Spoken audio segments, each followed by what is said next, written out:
Ladies and gentlemen, it's time for our main event!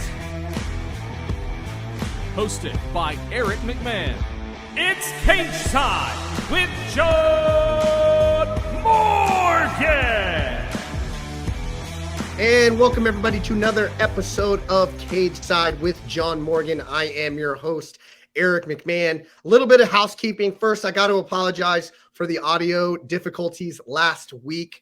I upgraded my mic. Hopefully it works. And if it doesn't this time, I'm going to go to like the cream of the crop microphone like my man John Morgan has. But you know what? I ain't pulling down those Benjamins. So I don't have that $5,000 mic that John Morgan has. But with all that being said, great weekend of fights. UFC Orlando was this past weekend. Here to talk about it was a man who watched it all, my man John Morgan. How you doing, pal?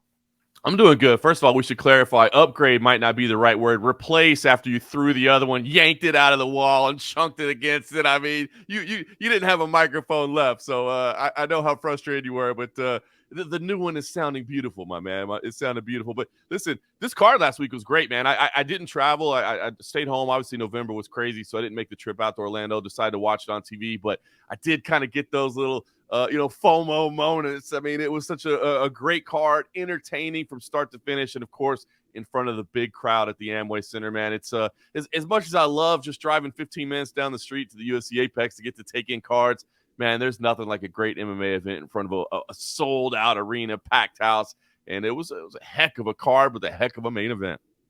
You know, that just brought something to my top of mind. When you travel to a card, is there a different expectation for you? In terms of the action? Meaning if you're going to fly all the way to Orlando, right? Let's say you did go to Orlando this weekend. You're going to fly all the way to Orlando. Do you get extra more juiced up for a fight night card, or are you as equally excited for them all? Because for me, if I'm going down the street to a buddy's house, I'm like, I get to do this all the time. But if I'm going to fly across the country, I'm going to be like, I haven't seen this buddy in a long time. I'm a little more excited for this one. No, you're right about that. I mean, there's no better place on fight night.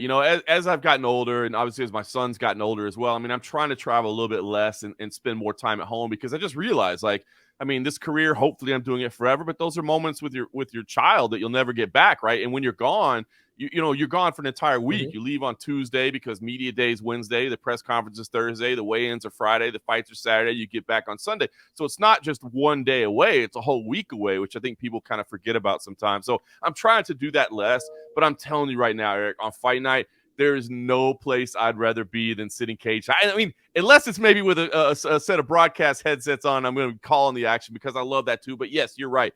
A live MMA event. I mean, I love this sport. There's a reason I chose this as a profession, and I love watching on TV. And this was a great example of a great card that entertained the heck out of me. But yes, man, when you're in the building, when you're cage side, I miss that time away from my son. But on fight night, there is absolutely no place I'd rather be than feeling that energy of a live fight. Well, a live fight did happen this weekend. It was in Orlando. Great card. Let's start at the top. We talked that this was almost a make 'em or break 'em moment for Stephen Wonderboy Thompson. Let's take the Kevin Holland injury. Let's put it to the side. Even with that, he looked phenomenal. We saw him back to that flowing, free-flowing, fighting, karate-based system that Stephen Thompson has. He looked amazing. Yeah, this was vintage Wonderboy, right? I mean, this is Stephen Thompson at his best. And as he said, he's 39 years old at this point. He said, look, I feel like I'm 25 out there. I feel like I have a whole lot left in the tank. But he did kind of clarify, if you put me against strikers. And I think that's what the UFC has to do moving forward. This was a fun fight to watch. I mean, honestly, it's going to be on Fight of the Year list at the end of it. And if nothing else, it was just incredibly entertaining, man. This was Wonderboy at its absolute best. The karate style, the hands down, the wide stance, coming in with those counter shots, throwing the spinning kicks. I mean, he looked absolutely phenomenal. And I think anybody in the world would want to sign up and see that again. So he looks fantastic. I'm not all in on him making another title run. Now, he still says, look, I want to be a champion. I still have that. I'm not all in on that. There's just some stylistic bad matchups for him in those top contenders. Yeah, you think Kamaru Usman ain't going to take him down? Come on. Well, That's it. Gilbert Burns, Hamzat Chimaev, Colby Covington. I mean, all those are terrible stylistic matchups for him. What's crazy is the best matchup for him is the actual champion right now, which is Leon Edwards. That's probably the best matchup for him. But you got to give all those other names. Now, maybe if you could give him, I mean, look, you could do it. Now, if you wanted to play chess here, if you wanted to do this, now you got to do the trilogy right away. You got to do Usman Edwards, the third fight. You got to make that happen. But if Leon Edwards could find some way to get through that, and maybe in the meantime, you did say like Wonder Boy and Masvidal, and maybe Wonder Boy got through that, I mean, you could maybe, I mean, all those other names might be a little upset that the UFC can move the pieces the way they want to. You could maybe make a case for him to get a title shot if those two things happen. But nonetheless, I want to see the guy fight some more. That's for sure. I don't know that he'll necessarily get through all those contenders, knocking them off 4-3-2-1. But hey, sometimes timing means everything. And if the pieces work out the right way, perhaps he could get there. But if nothing else, this was a great performance and proved that he absolutely still belongs. Going back and watching the fight, we knew Kevin Holland had the hand injury going into 4, right? It was really when it became prevalent. Actually, I think it was maybe after 2, or he looked down at his hand and they said, so, he's not throwing it a lot. It was after round 2. Then comes out later, they think he broke it in round 1. With that in mind, I went and watched back the fight. And the one punch that hurt Stephen Thompson, I believe, was the shot that broke his hand, because it was almost a mishit. It clocked him like directly in the forehead. And that's what buckled Stephen Thompson in that first. And as a guy who broke his hand in a fight, I hit somebody in the forehead, which broke my hand. Yeah, it's crazy. I think it was Justin Gaethje that tweeted out. He's like, what a crazy sport that this is, that the punch that hurt Wonder Boy is the punch that ultimately won him the fight. You know what I mean? How crazy is that? But you're right about that. And it's funny because, bare knuckle boxing, it's something that we've seen a lot of now in that sport, is that you have to be very careful where you punch. You have to pick your shot accordingly, because as you said, yes, that punch hit him, but it hit him right on the forehead. And that's where you don't want to land, right? I mean, that's what people forget sometimes. When you talk about gloves in combat sports, the gloves are not designed to protect the head of the athlete you're punching. They're designed to protect your own hands, because these breaks happen when it comes in contact with the human skull. So yeah, it's pretty wild. And as you're right, we saw it late in the fight, but to find out that Kevin Holland actually broke it early on, and for what it sounds like, the second, third, and fourth, he's going to have a surgery. I mean, bones are misplaced and broken. I mean, a pretty severe break at that. If you saw the reaction afterwards, he took his glove off and showed Wonder Boy and Wonder Boy's dad the hand, and they were both like, oh my gosh, I can't believe you were competing with this. So it really shows the heart of Kevin Holland that he broke it that early on and continued to fight that kind of fight, which is wild, because I'll be honest, I mean, I even tweeted during the fight, I was like, hey, man, appreciate the entertainment, but shoot a takedown, man. Like, what are you doing right now? So to know that Kevin Holland had come in and said, look, we're going to put on a show for fans. Everybody wants a stand-up battle with Wonder Boy. Nobody fights him that way. I'm going to fight him that way. I respect it. And then to know that he had a broken hand early on, which I think most people would say, okay, well, heck with that game plan. We got to take him down because we broke our hand. I have a lot of respect for Kevin Holland as a fighter. I will say, I still wish he would have shot a takedown. I mean, I feel like it's a weird thing, because on the one hand, I want to praise him for being incredibly entertaining. I want to praise him for putting on a fight of the year. I want to praise him for giving us what every fan wants to see. But on the other hand, I want to criticize him and say, but what are you doing? You got to try to win the fight, and you're a better grappler. You can win the fight that way. So it just keeps in my mind. I don't know exactly how to react to this fight, because on the one hand, I love what Kevin Holland did because he put on a show, and on the other hand, I hate it because I feel like he cost himself the fight. He made fans, though, out of him. That's what right. He did. And even the broadcast team was saying, this guy's chin is granite. Not only his chin is granite, some of these body shots that Stephen Thompson was kicking him with, it was making me cringe, because the impact you could hear. And as you're seeing on the replay, it's perfectly placed right under the elbow, directly to the liver, directly to the ribs. Pinpoint accuracy Stephen Thompson had on this fight. That's why I say take the injury out of the equation. that doesn't change the fact that Stephen Thompson was an assassin with his strikes that night. It was vintage. I mean, that is the highest level of striking, as you said, the pinpoint accuracy. I mean, it's one thing just to be willing to stand in a pocket and throw. I mean, that takes some courage or whatever. But no, this is striking at the highest level. The accuracy, the placement, the shot selection, everything was amazing. And listen, that's what we want to see. I mean, I don't know how much longer Wonderboy has. As he's 39, he says, I feel 25. I got a lot left in the tank. I don't know how long he'll still compete, but these are the fights we want to see him in. And whether or not that leads him to a title or not, I don't know. But at least if you put him in these kind of stylistic matchups, you're going to get fights that are into anybody that watched that fight, whether in the building or watching on TV, had to love that fight. And kudos to both those guys for going out there and throwing down, because it was just a heck of a lot of fun. And again, a great way to cap off an entertaining night, man. So I'm going to jump all over the place with this card as it goes to entertainment value for me. So my co-main event, based off the action, Roman, help me pronounce his last name. Roman Dolidze. Dolidze with the second round TKO victory over Jack Hermansson, but in a way that has never been seen in mixed martial arts. And for all those, go back and watch the fight. It's awesome. But right when he set up that calf slicer, I turned to my wife and I said, this may be over. As he was pulling him back onto him to really sink in that calf slicer, and you could see the pain on Jack Hermansson's face. Now, whether Jack Hermansson then initiated the extra roll or if it was Roman, I'm not sure. But to sit there and use it as a pinning position to then just uncork ground and pound, have you ever seen that before? I've never seen it, and that's what's so incredible. And that's what I love about mixed martial arts is because, we talk about the vintage striking of Wonderboy, but the thing that's always appealed to me, the thing that first turned me on to MMA was grappling. I remember the first time seeing Royce Gracie lock in a triangle choke, and I'm like, well, you can choke somebody out with your legs? Like, what? I had no idea, back in 1993.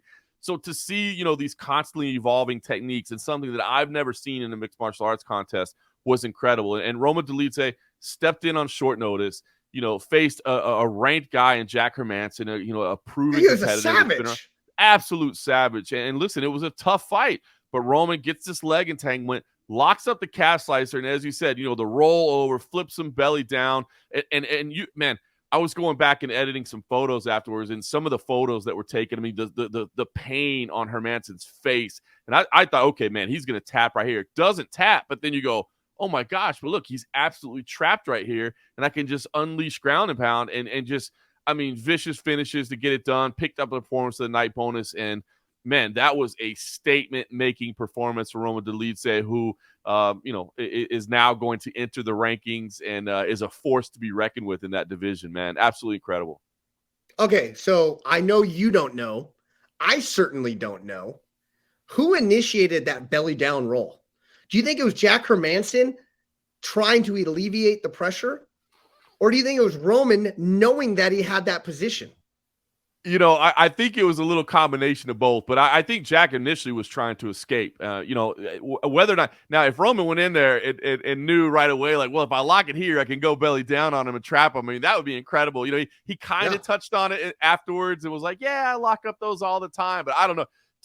Listen, I've been watching fights since 1993. We're doing fights week in and week out. That's all I'm doing. I don't cover any other sport. I don't watch anything. I've never seen that happen in a fight before. I mean, when you still see things at this level that you're seeing for the very first time, pretty incredible. Now, if it was well thought out, but sometimes that's what it's about, right? It's about reacting to what happens and kind of inventing in the moment. But I guarantee you, man, and they kind of touched on in the broadcast, I guarantee you everybody in the gym today is going through that position and going, how do you do this? How can we use this to our advantage? Because it is phenomenal. I mean, once you're belly down, trapped in that calf slicer with the weight of another middleweight on your back, kind of pinning you down, that's a tough spot to get out of. So it really is incredibly effective. I just, without the pain, I want to have everybody just picture this and maybe even try it. How about you duct tape your foot to your butt, lay on your belly, and try and get up, not using that knee to base yourself up. It's probably damn near impossible. Yeah, and then once you master that and you figure out how to get out of it, now do the same thing, but have a 200-pound trained killer on your back holding you Yeah. down and pressing All your while getting your head bashed in. yeah, figure that one out, man. It really is. Like I said, whether it was invented in the moment or whether it was, pre-planned, man, it was pretty incredible and pretty effective. And I guarantee you people are saying, man, let me see if I can use that position. Yeah, and Bisping definitely had the call of the night saying every MMA gym come Monday is going to be drilling that. And let's be honest, a calf slicer isn't the easiest position to get into. And it kind of happened in a scramble. Roman got the underhook. Jack Hermanson wizarded him hard, tried to pull the leg out just to get that little, just all you need is that foot to be caught. Locks up the figure four, pulls him on top. It was just beautiful. It was awesome. It really was beautiful, and it just shows you the level of grappling that Roman Dolidze has. And listen, I think he's going to be a force in that division, man. I really do. Big boy too. Yes, he is. Yes, he is, man. I think he's going to be a factor in that one. So essentially, he may not even have trained for this fight, just cut weight for this fight. I mean, who knows? Yeah, you give him a camp against now. I mean, what was Hermanson coming in at? What was his ranking? Do you recall? I think it was 6 or 7, if I recall. 6 or 7. Hey, listen, stones. You got stones to take that fight. Step in on short notice, man. Come in, get the win over a ranked opponent. Enter the rankings yourself. Take home a bonus. Perfect night for Roman Dolidze. Okay, so like I said, jumping all over the card, I think my next best spot was the pure dominance and destruction that Sergey Pavlovich over Tai Tuivasa. Who would have predicted this? Yeah, Sergey is an absolute monster, man. This dude is the real deal. And if you weren't paying attention before, you need to. I mean, you knew this was going to be fireworks for as long as it lasted. These two dudes are knockout artists, and Sergey is just, his entire career is just littered with first-round finishes. But Tai Tuivasa is dangerous, right? I mean, everybody loves Tai Tuivasa. I mean, the welcome that he got coming in there is incredible. I mean, this is like everybody's favorite fighter. He comes in, and he's swinging for the knockout, and he drinks beers out of a shoe afterwards. I mean, you knew this fight was going to be fun, but Sergey went out there, and it was utter destruction. You're talking about a knockout in under a minute and another performance bonus as well, $50,000 for him. And this dude is a problem in the heavyweight division because with power like that, set down Tai Tuivasa with a jab. With power like that, this guy can beat anybody in the division. This guy is a threat to Francis Ngannou, the champion. This guy is a threat to anybody. 5 straight knockouts. Just utter destruction. 5 straight first-round knockouts. Came in to the UFC, got his only loss to Alistair Overeem, who obviously an absolute stud, but has since come back and is just rattling off knockouts. And this dude is going to be a problem in the division, man. He literally can match up with anybody because the power that he possesses, that's game-changing. We've seen Tai Tuivasa be hurt in a number of fights. He recovers very well. And he almost uses it as a tactic, right? To draw people in to then start throwing these heavy bows. And to Sergey's credit, when he hurt Tai did draw him in, but it didn't matter.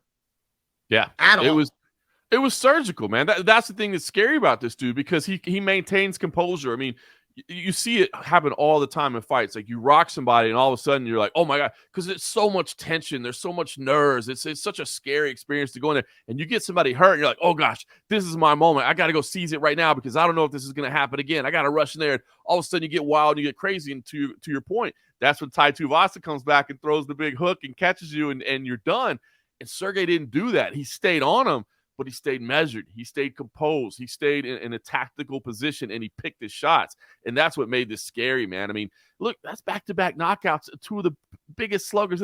Back-to-back knockouts over Derek Lewis and Tai Tuivasa. Thinking about that. 2 fan favorites. There's nobody heavier hitting those 2.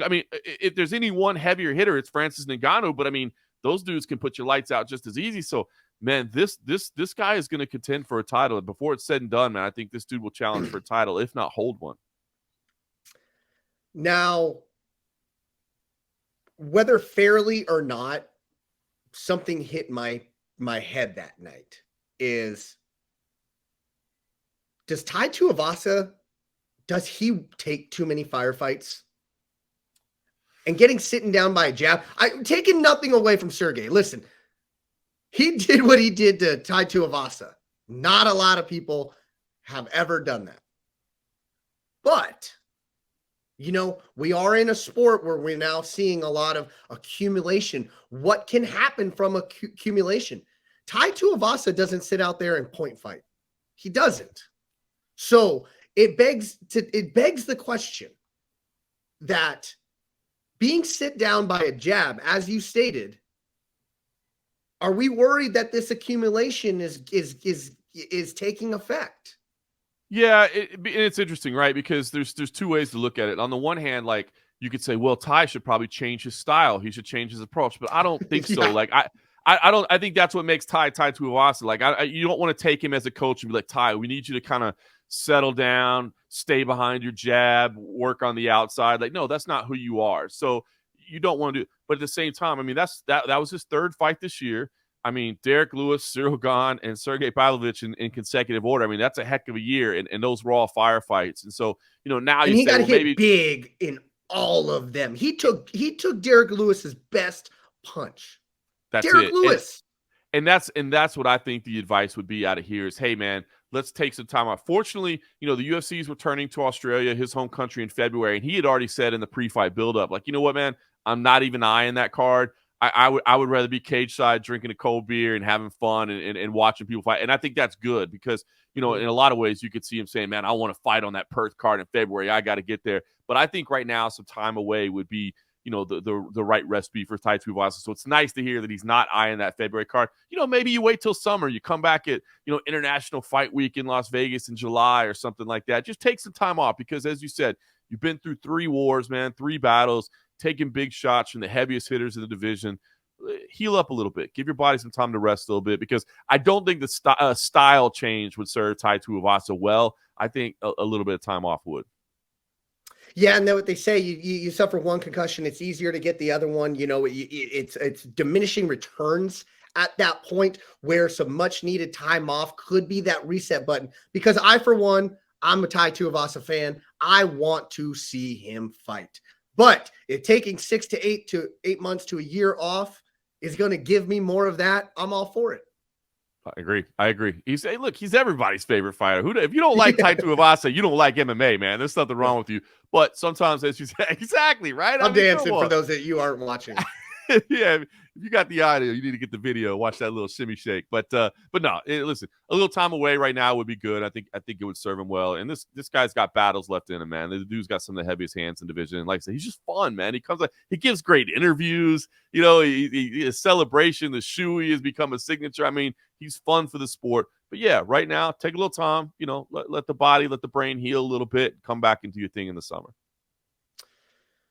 I'm gonna go next with I'm going to say my boy, your boy, Eric Anders, looked phenomenal. This is a guy, now, coming into the UFC, he had a lot of hype behind him. Rattles off, I think, 3 straight victories. Then he moves up to light heavyweight, was in some wars there. Didn't look like he was the same guy after that. Truth be told, I actually had a conversation with him. I know Eric Anders. I've cross-trained in jiu-jitsu with him a few times, training out of SPG, Birmingham. A lot of great guys in there. Good jiu-jitsu out of that gym as well. Then comes into this fight, and it looks like he may be on the chopping block here with a bunch of controversial little victories. And then he looks vintage Eric Anders here. He really did. This was a great performance, and you could actually, see the emotion from him afterwards. And he kind of admitted, I mean, everything that you're talking about, he openly admitted. He's like, man, I don't know that I've ever come into a fight lower, like emotionally, mentally. And man, that's such a huge part of this game, man. So the psychological nature of the sport, man, is such a big part of it, man, and where you stand. And this was a huge result for him. And, the flip side of it, and it kind of, lays into what we were just talking about. I worried a little bit about Kyle Dawkins. Well, did he come back too quickly? I mean, 6 months since, broken orbital fracture. I know, man. And that's another one, with the orbital fracture, it's not just about how it affects you physically. It's about how it affects you mentally as well. Like knowing, like, am I okay to take a shot, or, do I take a big shot and kind of cower a little bit? And he said, no, I mean, I was good. So, I mean, I don't want to speak about Kyle because, he said he was 100%, but you just do wonder. I mean, but this was a big result for Eric Anders, a much needed one, as you said, for your boy who had kind of had some setbacks and admitted he was in kind of a tough place. And he comes in here and just looks absolutely dominant, gets the finish in the second round. And, gosh, that main card was all finishes, man. We hadn't even talked about the co-main yet. It's crazy. It was all finishes, man. 7 straight finishes on the main card. Okay, co-main. RDA dominates, dismantles, had his way, did whatever he wanted with the guy that we said is just so damn durable, so damn tough, does not stop moving forward in Barberena. I saw RDA winning this fight. I didn't see a path. Honestly, I didn't see a path of victory for Barberena, but I didn't see the early destruction that we did see. I didn't see that one coming like that. I agree. I thought this was going to be a little bit of a battle and a little bit of a war, but what RDA showed, who, by the way, set the record during the fight for the most cage time in UFC history, has over 8 hours of experience in the cage. I know he already knocks off our guy, Frankie Edgar. Come on. Frankie's the leader for like a month, man. Come on, dude. What are you doing? But yeah, no, what's funny is, man, but it's funny that he said it in this fight, because what I saw was just a veteran performance from Rafael dos Anjos. Like, he knows I'm fighting Brian Barberena, who is durable, who loves battles, who loves wars. So why am I going to give that to him? Let me just go out there and let me use my grappling to absolutely dominate him, to control him, to not give him a chance to hurt me. Veteran performance from Rafael dos Anjos. And then gets on the mic and has a great call out of Conor McGregor. Normally you think of RDA, he's not a big trash talker, and this wasn't trash talk. I thought it was great. It was a perfect call out because he laid it out perfectly. He was like, 7 years ago, I was in this very arena and I earned my shot at Conor McGregor. And of course, you remember, we had the press conference, we had the face-off, we had we were ready. It was almost red panty night. It was almost red panty night for RDA, and then he had the foot injury. He had to back out. That ultimately ended up giving us an incredible series of fights with Nate Diaz, maybe one still to come. So in terms of MMA history, it worked out okay, but it's a fight that we didn't get to see, and it's a fight that RDA wants. And honestly, it's kind of funny, but I look at it right now. It makes a lot of sense. It makes a lot of sense. There's not a lot of fights for either guy that you're like, no, you can't do that because RDA needs to fight so-and-so.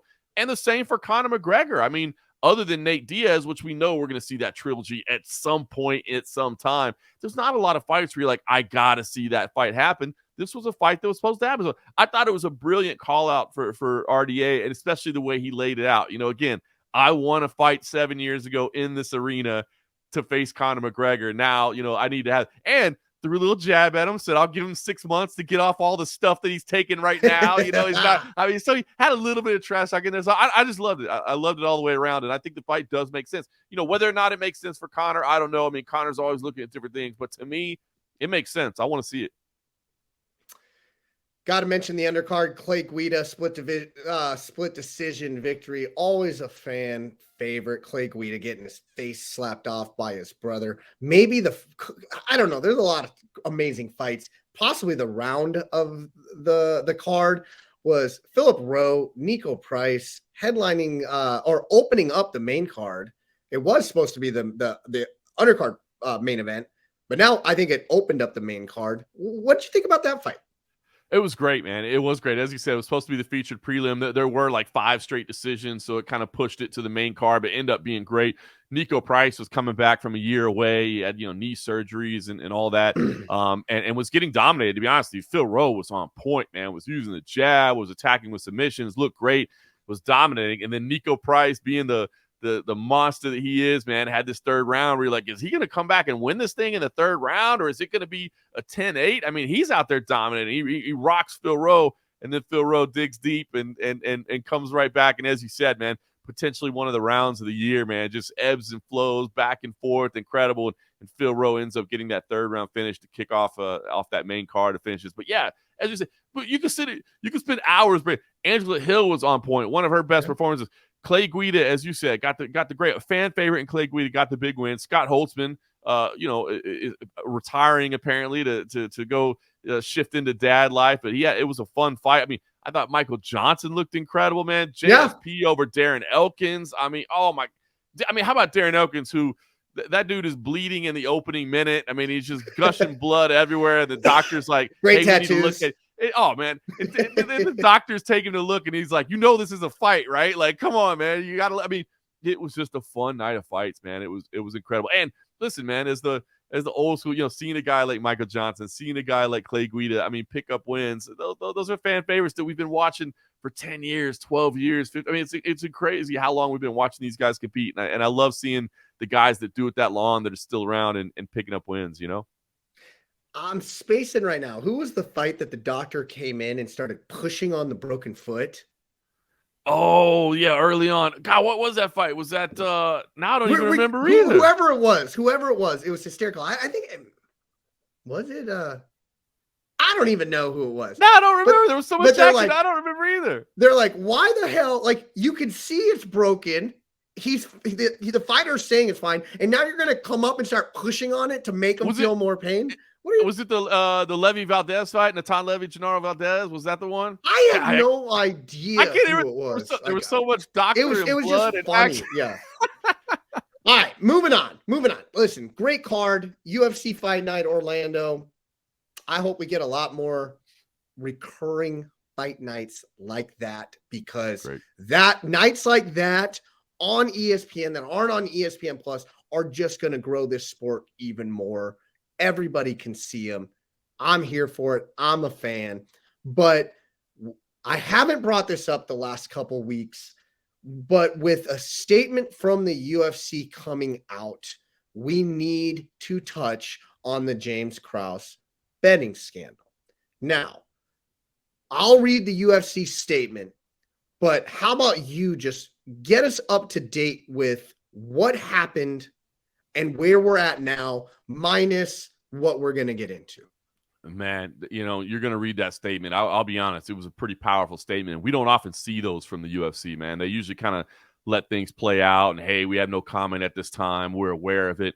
But this was a big statement. And yeah, look, this is a big story right now in mixed martial arts, right? I mean, James Krause, one of the most respected coaches, a long respected fighter as well. I mean, just a good dude, to be honest with you, a great personality in the sport, has got himself in a little bit of a scandal. And it all kind of stems around this Derek Minner, Shailin Nurmagomedov fight, which a couple weeks back, was taken off the boards at many sports books because it had some suspicious betting around it. Basically, people were hammering the line. Tons of bets were coming in the hours ahead of it on Derek Minner to lose in the opening round on Shailin Nurmagomedov. Now, James Krause is the coach of Derek Minner. On the side of him being a respected coach, a respected fighter as well, he had also been kind of known as a great, analyst of fights, basically picking fights. And it actually started a betting service as well that he was selling. He had a podcast about it. He had a YouTube channel about it. He had a betting service through which is legal channel. Which is all legal, all 100% legal. I mean, everything. And I think that's what's important. And we'll talk about this in a second, but just kind of laying down the groundwork of why people look at it. There's an investigation into why was there this suspicious betting activity.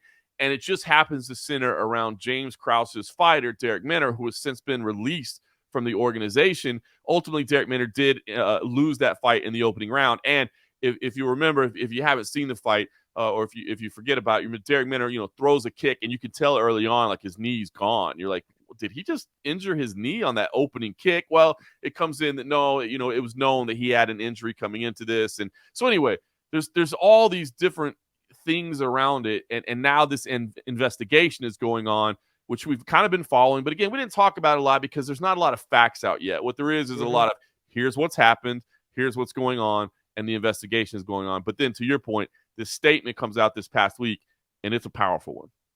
All right, let's go ahead and read the statement. But we have to note, prior to this statement coming out, two betting services, one in Canada. I'm not sure, were they both in Canada? Or both in Canada. Yeah, both in Canada. Two betting services in Canada have ceased altogether betting on UFC. Like, they've taken it off the board. Too much suspicion. We're not taking any fights on UFC, which obviously the Dana White had gone his whole career. They say he runs the UFC. No, he built mixed martial arts, made a commission, made it respectable. There's got to be kind of a black eye on this. So that was the proof, the pretext to UFC coming out with a statement. Following the fight involving Derek Minor on November 5th, 2022, UFC is informed by sources that suspicious betting patterns had been observed on the fight. In the weeks following the fight, UFC has been cooperating with multiple government investigations into the facts surrounding facts and circumstances surrounding that contest. On November 18th, the Nevada State Athletic Commission informed UFC and Minor's coach James Krause that Krause's license was suspended and would remain so while the NSAC, Nevada State Athletic Commission, conducted an investigation into the matter. UFC has since advised Krause and the respective managers working with impacted fighters, the effective immediately, fighters who choose to continue to be coached by Krause or who continue to train in his gym will not be permitted to participate in UFC events pending the outcome of the aforementioned government investigation. Further, UFC has released Derek Maynard from the organization. Along with the safety health of its fighters, UFC believes there's no more important component of mixed martial arts, blah, blah, blah, blah, blah, blah, blah, blah, blah, blah, right? So, one, Krause is out. Anybody associated with him is out. The Nevada State Athletic Commission is involved. This is some heavy shit. This isn't minor. This is heavy. Yeah, it really is, and it affects an interim champion right now, Brandon Moreno, who, of course, has a title fight with Davison Figueiredo. It's scheduled in January in Brazil, so we kind of wonder what's going to happen with that. Will this thing be cleared up by then? But it's just there's so much going on here because the initial thing is what is the gaming what are the gaming commissions, what are they trying to figure out? They're trying to ensure that there's no fight fixing, right? They're trying to make sure that something wasn't done where like, hey, these people purposely took a dive, they purposely lost, they did this on purpose for financial gain of wagering. I don't believe that's the case here. I do not believe that's the case. And or insider trading information, which James Krause, knowing that a guy is injured, is tipping people off either for their benefit, his benefit, whatever. I don't want to make accusations, but that's what this is all about. That is at the heart of this. So you're 100% right, because the first one I want to get off the table. Like, I do not believe that fight fixing occurred here. I think what you're pointing to is exactly what the discussion is. Did that happen? Now, I'll be honest with you. Just knowing James Krause for a long time, being around him, knowing how much passion he has for his guys, for his team, for his athletes, I have a hard time believing that occurred here. But that's what the investigation is trying to find out. Now, the other important thing about this is just understand that I think, this, as you said, it has the potential to be a black eye. It has the potential to be a controversy. I think what it really is, it's really just going to be a time when things change for the UFC and things change for mixed martial arts. Of course, obviously, you're involved in the NBA. In the NBA, in the other professional sports leagues, the major leagues in the United States, there are rules across the board that people associated with teams, not just the players themselves, but people associated with teams can't bet on that sport, right? I mean, I believe, like you, even in your role as a mascot for the Memphis Grizzlies, I'm assuming you can't bet on the NBA, right? I cannot bet on the Memphis Grizzlies. I cannot bet on any team, any game, at any time. I cannot tell anybody to bet on any game, any team, anytime. Furthermore, I cannot bet even on the NBA G League, which is the minor. I can't place bets on any of that. The notion is that Eric may know an athletic trainer, say for the Chicago Bulls, because of the association, the back and forth, we travel, we get to know everybody, that some insider trading information has gone on that is going to be leaked out. These pro sports leagues said, we're not going to F with any of this. It is all off the table.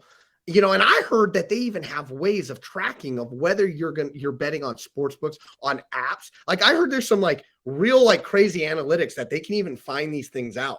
So that's probably the smart approach. Now, I do got to take a step back here really quick in saying that that's not illegal in UFC. It's not illegal in MMA or with any of the organizations.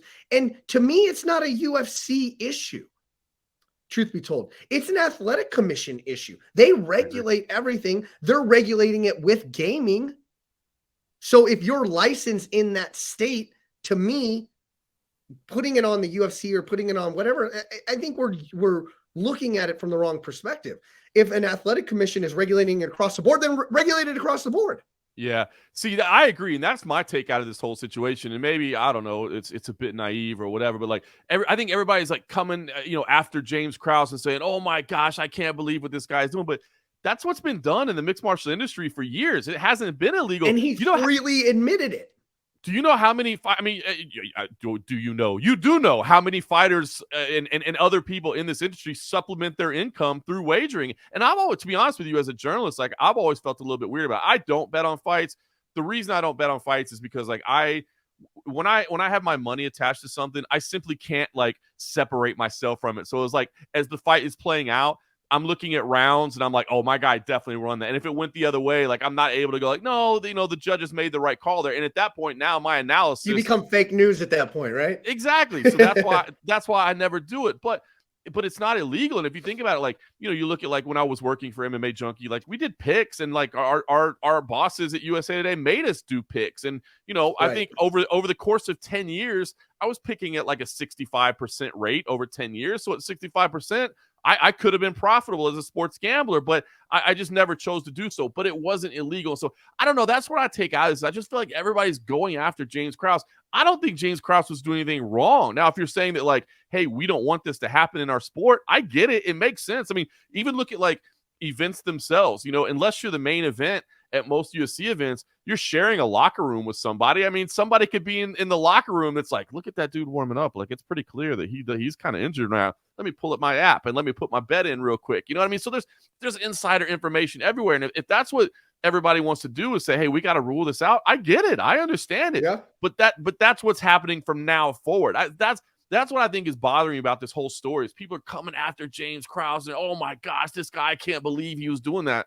I mean, if you think about it, like I've had people that tell me like, John, you're stupid that you haven't been betting on fights over the years. Like you live and breathe the sport all day, every day. You see all this stuff, think about, like when Francis Ngannou, when he was injured going into his last title fight, and Eric Nixit came out afterwards and said, I can't believe people didn't know that. Like we were walking around the Performance Institute, with bandages and all kinds. It was like everybody around knew he was injured. So if you're at the Performance Institute, think about the amount of insider information you have, you know what I mean? And but to your point, it is exactly all the stuff as to why I think this is going to be the moment where everything changes and all that kind of goes away. And it's the reason that, as you said, all the other leagues, the NBA included, said, dude, we're not even going to allow ourselves to be in that discussion. So we're going to make sure anybody associated with this organization, anybody associated with this league can't do this whatsoever. And I think that's what's going to happen here. But just to bring it all back is it bothers me that people are going after James Krause the way they're going after him right now, because to this point, he's not doing anything illegal. Again, if we find out that he told his guy to take a dive, or his guy said, listen, by the way, I need a paycheck. I'm going out there and I'm taking a dive. Like, okay, that's wrong. But I don't think that's what happened here. Let's make an apples to apples comparison here. So are we to say that, or some, and listen, I don't want to call out some journalists, but there's some journalists that are like, they are piling on, I think, so unfairly right now. Why are you not piling on Dillashaw's coach right now? Why are you not piling on Aaron Pico's coach right now? Why aren't you? No, it's just because something happened. Like, and this is somebody in James Krause who has freely admitted, I bet on sports. I bet on fights. I'm allowed to. I do it. I make money. I'm good at it. That doesn't sound like a guy who's fixing stuff. Right. You think about it. You spend your whole life learning about a sport, teaching a sport, developing strategies in a sport. Like, the sport really, really well. Yeah. Why not, why not invest in it as well? Why not financially take advantage of your life's work of knowledge? Like, I just don't, but I get it. I mean, it's the leagues, as you said, it's not even a league. Yeah. It's a commission issue. Like, I get why people don't want this happening, but to your point, you're right. I just don't think that people should be piling on them the way they are right now. Especially, it's so funny because with the timing of it, you think about it, a few weeks before all this unfolded, the UFC had come out and said, listen, our athletes cannot be betting on stuff. And I saw a lot of people outraged going, what? These guys supplement their income doing this. I can't believe you're not allowing them to do that. And now this happens to James Krause, and now you're saying, yeah, I can't believe this guy was doing it. So I don't know. Look, this is a huge story in the sport. This is going to be a moment that I believe things will change in terms of policy and things in the sport. I do believe 100% that matters, but I just don't like the people that are out there villainizing James Krause, if I'm being honest. And listen, Krause doesn't lose most. Know who loses most? I'm going to reread you this part so you know who loses most. UFC has since advised Krause and the respective managers working with impacted fighters that effective immediately, fighters who choose to continue to be coached by Krause or to continue to train in his gym will not be permitted to participate in UFC events pending further outcome. This is impacting up-and-coming fighters. It is impacting title challengers right now. And for what we don't know, I don't know if it's fair or not. Like, I don't want to sit up here and sit on a mountaintop and say Brandon Moreno should be able to, like, I don't know, and I don't even want to get into that. But that's who it's hurting. Brandon Moreno is going for number 4. The 4th fight right now, the fight of his life. And all of this is changing everything for him. That's who it's hurting. I agree. So if for that reason, I hope the investigation can get done shortly. Like, whatever it's going to take, whatever ultimately is going to be done, I hope it gets figured out quickly. I mean, Marcelo Rojo was a guy this past weekend on the Orlando card that was, he was training up there as well. He was allowed to compete because the decision came down this past week. But again, we talked about the psychology, of the mentality of this. I mean, Did it affect his performance? How much did it, impact him going in? Who knows? But you're right. It's affecting a lot of people right now. Again, that's why it was such a bold, strong statement and a little bit surprising. But, I mean, it's clear that this is an important issue, and that's why they're taking such stands. But I just hope that it happens quickly because, again, as you just said, you're not just impacting James Krause. You're impacting a lot of people right now, and hopefully it gets done quickly. Hopefully it does get done quickly. Coming up this week, UFC 282. A lot of shakeup in the main event for the interim. It is interim. It's the undisputed. My bad. Yeah, this is crazy, right? But that's why it's crazy. Turn of events, So we got the undisputed light heavyweight title on the line, followed by some, pretty intriguing matchups. I'm really intrigued in this Bryce Mitchell fight. I'm a Bryce Mitchell fan, minus some of the maybe flat earther comments we have out there, but tremendously exciting fighter. I anticipate it's not getting a lot of fanfare right now, but I think UFC 282 is slowly shaping up to be one of those sleeper cards. It's going to be great. It's right here in Las Vegas, T-Mobile Arena, so I'm excited. Fight week is kicking off for me. But yeah, as you mentioned, Jan Blachowicz versus Magomed Ankalaev in the main event. It's a weird one, right? Because it was supposed to be Yuri Prochazka versus Glover Teixeira. Yuri, we find out, has a devastating injury. He's going to be out for a long time, so he relinquishes the title. Because, as you said, it seems like it feels like an interim title fight. Like, we know Yuri Prochazka is the champion. It kind of feels like an interim title fight, but the UFC said, no, he's going to be out so long. We got to keep the division moving along. Oh, yeah, I the undisputed title here. Jan Blachowicz, Magomed Ankalaev. It's a great fight, and that'll be – but it's kind of a weird field. And the rest of it, the UFC likes to put on, kind of 2 title fights when they can, but it was just kind of a timing issue. So this one doesn't have a ton of fanfare, but I think, as you said, building up to it's going to be Paddy Pimblett is back against Fatty the Batty. Back. Come on, man. People love Paddy Pimblett. He's going to be great this week. All the fanfare is going to build up on that. Robbie Lawler versus Santiago Ponzinibbio. That should be an absolute banger in the welterweight division. Darren Till is back against Dricus. Hey, he was on the prelims. He wins out of all this. He gets up to the main card. Gotta love that. And then, as you said, Bryce Mitchell, Thug Nasty against Ilia Topuria. I think, dude, that to me, that's the hardcore fans main event right there. Yeah. I think that's the one that all of us, really MMA nerds that are out here in deep, we're looking forward to Bryce Mitchell and Ilia Topuria, man. That's going to be a phenomenal fight. But Chris Curtis versus Joaquin Buckley is on the prelims as well. Billy Quarantillo versus Alexander Hernandez. I mean, there's a lot of good fights in here. The UFC, that's kind of the model now, right? I mean, even though this past week had a bunch of big names on it, the pay-per-views are just stacked now. Raul Rosa Jr.? Oh, come on. The teenager is getting in there. I mean, there's a lot of good fights on it. So looking forward to this card. Maybe, again, kind of a weird reshuffled main event, doesn't have 2 title fights like they've been trying to do because of some scheduling issues that couldn't get on. But I do think it's going to be a fun card. I'm looking forward to it. I'm looking forward to it as well. It's going to be hard for me to watch it. I do have a game that night, but I'm going to order it on my ESPN Plus and watch it when I get home. I'm going to try and avoid all spoilers. So I will be avoiding your Twitter that night, but you don't have to avoid it, everybody out there in podcast land. You can go ahead and follow my man, John Morgan, at John Morgan _MMA. IME_MacLife. So, aside from UFC 282 this weekend coming up, anything fun or exciting on the docket for you? I mean, look, I'm going to be watching on TV, but Bellator 289 is on Friday night. You got the continuation of the Bantamweight Grand Prix, so you got a couple really good matches there. Rafael Stotts and the Italian gangster Danny Sabatello, they've been going at it in the media, man, just yapping at each other. You got Patchy Mix versus Magomedov in the other side of it, so we'll get the finals for that Bantamweight Grand Prix. The Bellator bantamweight division is stacked. The bantamweight division across the world is stacked right now. Some big fights there. They've got a women's flyweight title as well. So that's Friday night. I love it when Bellator and UFC don't go head to head because you can watch them on consecutive nights. So this is perfect. You got Bellator. I love that. I love that Bellator is going Friday nights. Most of the time now. I love it, man. I hate when they're on at the same time because, to be honest with you, I mean, most people are going to choose the UFC over Bellator, but Bellator has a great product as well. So looking forward to that. And by the way, just announced as well, One Championship will be making its U.S. Debut in May. Demetrius Johnson is back.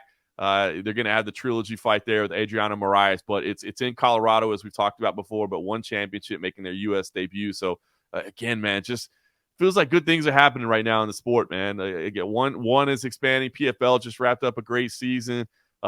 But Chris Cyborg is boxing this weekend, by the way, on Saturday. Yeah, she's keeping her boxing career everybody going. look out. I heard you have a big interview shaping up with her. So be on the lookout on your Twitter, Instagram, on the Underground. If you guys aren't, listen, there's some great websites out there. There's no more better websites than the Underground. You can go ahead and find it. And John Morgan, your footprint is all over this place. You have hard-hitting interviews. You have great articles. Awesome Fight Finder, by the way, as well. So the Underground, we very rarely plug that here, but it's a phenomenal website. And I take my hat off to what you guys are doing over there. I appreciate that, man. Yeah, mixedmartialarts.com, man. Check us out over there. The forum, I mean, it was a lot of people don't understand, man. The forum was the lifeblood of the sport, man. Before it was social media, before there was social media. I mean, literally started in the early days of the sport. Now we're kind of trying to evolve it, bring it to the next level. So it's been a fun project for sure. So do you guys call it the Underground or mixedmartialarts.com? How would see that's a big part of what it is. So it was the Underground for years and years. I'm like, guys, we don't even have MMA in the website title, so it's the MMA Underground for now. But I think eventually there'll be a move over to just mixedmartialarts.com. I mean, the URL is the sport, man. I mean, I'm old school, dude. I'm sorry. I'm old school. It's always going to be the Underground. It's the UG. It's always going to be the UG. It's always going to be the Underground. So yeah, that's a big part of it. Like I said, we're kind of taking things to a new era, but you don't want to give away the past either, man. And you guys are doing a lot of exclusive content for sportsillustrated.com. So It has been here a long time. It's been great for a long time, but it is on the come up again. And I guess that's John Morgan to thank for that, right? Yes, sir. That's what we're trying to do. Amen. All righty. So anyways, fun, exciting episode. Had to get bogged down in the James Krause thing. But if you're a fan of mixed martial arts, we had to get into it. There's no way of avoiding it. It's impacting the sport.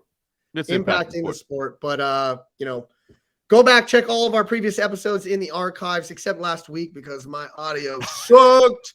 Hopefully it's a lot better this week. Enjoy UFC 282. Enjoy Bellator Grand Prix this Friday and Saturday. Friday being Bellator, Saturday being UFC. For John Morgan, I'm Eric McMahon. Enjoy the fights.